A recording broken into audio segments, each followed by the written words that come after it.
Welcome back to Sunrise Daily. Well, we're joined this morning by Honorable Eseme Eyiboh, former spokesperson in the House of Representatives. Morning, and thank you for joining us. Good morning. Thank you. Thank you. Good morning. Well, a lot has been happening in society lately. We see the government's focus on the fight against corruption, and then many also talking about the economy. We've seen them present the budget and what they need to do to adjust it.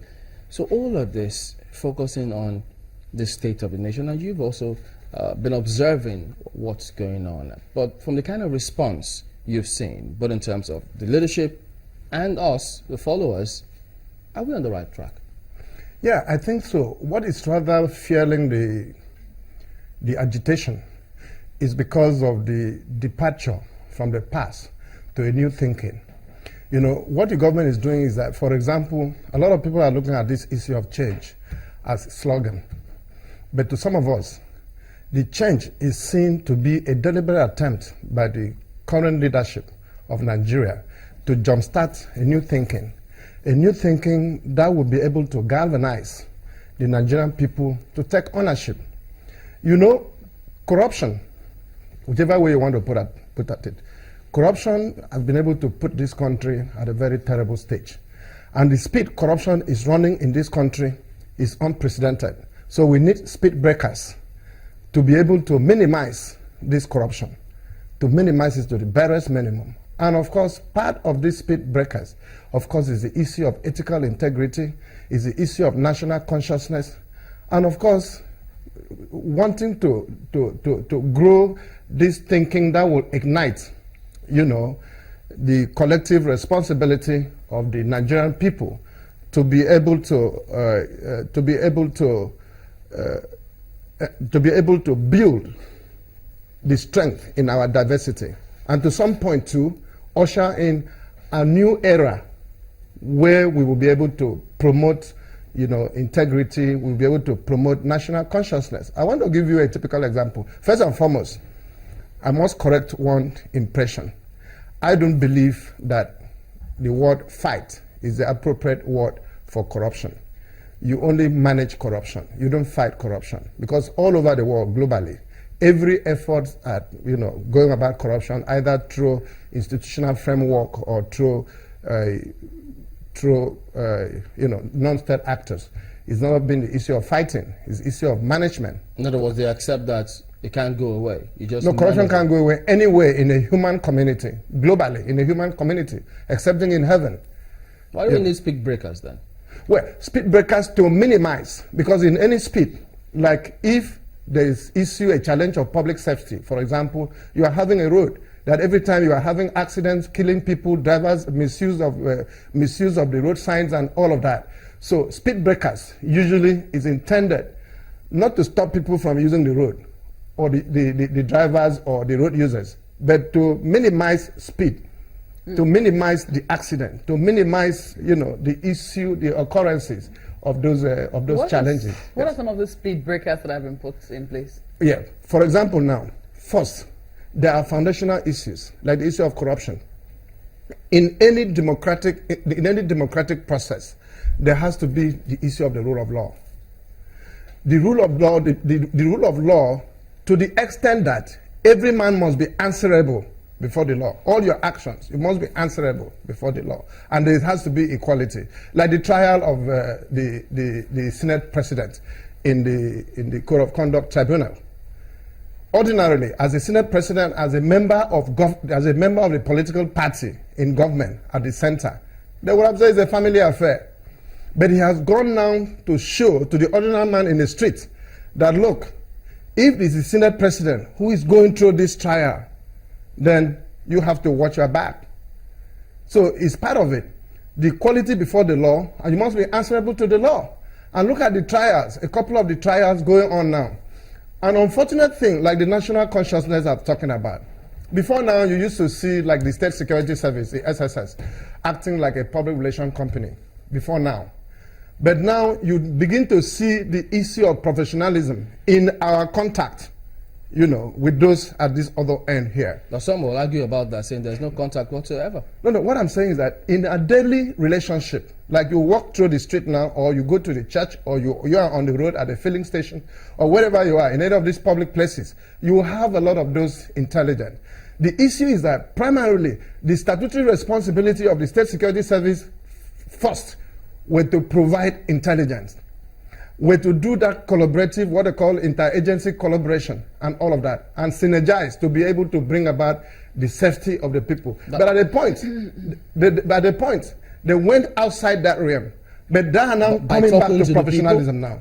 Yes, of course, they're collaborating, they're synergizing, and all of that. You are seeing that. When we talk about, sorry to cut you there, yes, when we talk about national consciousness, one would have thought that what we saw then, now we're talking about the agency, the DSS, what we saw then was even better now, because they were always interfacing with the people.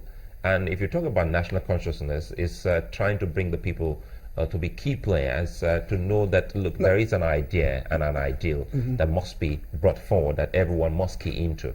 And then it has to do with safety, and everyone was aware. The point I'm making now is that, take for example, Boko Haram, the same soldiers we were using, the same people who were in the army, are still in the army today.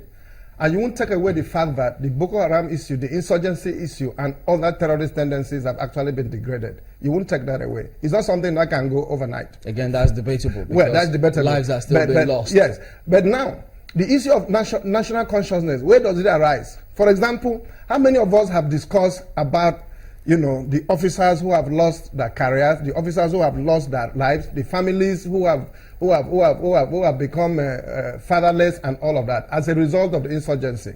And we also heard some people, I don't want to engage in an issue which will amount to subjudice, but like the issue of the $2.1 billion arms deal, it is a challenge. People are not discussing about the professional career of the soldiers who, because of their inability to be armed, to go to the battlefront to fight Boko Haram, that money was now diverted into something else, as alleged.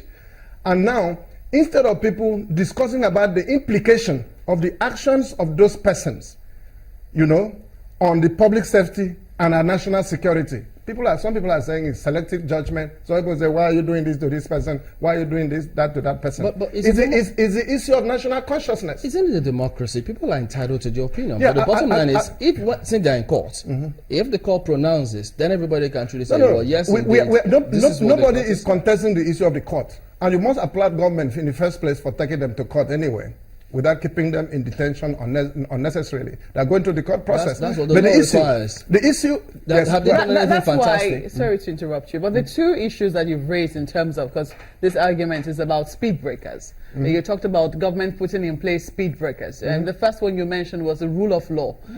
Which is very fundamental. It's foundational. Which people have criticized this government for not following. They say that the government does not seem to be abiding by the rule of law. Oftentimes they say that court grants bail, and before you know what's happening, the person is rearrested on another count. For example, now, if I am a robbery kingpin, I went with you for a robbery in Ogun State. Now, I went with the Solai for kidnapping in Lagos. For example, I'm telling you that. And I participated in the burglary of the channel's television. Those are three major issues of crime. And if I am facing trial on the one I participated with you, that does not take me away from facing trial for my action that I went with him for the kidnapping. So if you have 5 criminal cases, and one, you've been taken to court on one, and you've been granted bail on that one, that bail does not in any way take you away from being rearrested for the other crime. That's one other issue we need to understand. So the state in itself is at liberty, I emphasize, to be able to look at these matters issue by issue. Why is it that the examples, sorry to interrupt, why is it that the examples that have been given so far, have divided people along political lines or even along the lines of ideology, as it were? Because some people say that it's only and simply because there's a rift or there's a division within the APC. That's the reason why certain people within the APC are getting to be in court. That is a subject of perception. It's an issue of perception, and is usually driven by the people who are affected by the principles of he who feels it knows it, because perception is very important. Yeah, it's important, but it's not everything. And it's relative to a lot of people. It's important, it's not everything. Because if, for example, now, and I can also tell you that, sorry that I still have to use the example of the Mr. Senate President. If, with the preponderance of what the Code of Conduct, the Office of the Attorney General is putting up as allegation, and at the end of the day, he went to challenge it. He went through the process to challenge up to the Supreme Court, and the Supreme Court has given a ruling on it. And at the end of the day now, he's going to face trial. A date has been fixed for it. If he doesn't go through that trial, the same public perception will turn around the other way and say it's because he's an APC member. So what I'm saying is that it is a double-sided coin. An average Nigerian should be able to appreciate that we need the issue of the rule of law. We need the issue of ethical integrity. We need to subject ourselves to a regime of the Constitution. My thinking here is that when we talk about national consciousness, as Chamberlain started off the program, a whole lot has been happening. You look at the budget, you look at the corruption fight. We still would want to go with that. A fight is a fight. And so many other things that are happening. It takes us to the era of MAMSA. We're talking about some kind of national orientation that will put some kind of awareness before the Nigerian people. Are we doing enough to making the Nigerian, citizen aware of so many things happening and see how he or she can key into them and be part of the national consciousness? In the envelope of the envelope of corruption, we also had deteriorating institutions, and are deteriorating at unprecedented speed too. You were talking about MAMSA of the old and the National Orientation Agency. There has to be issue of institutional integrity and capacity, because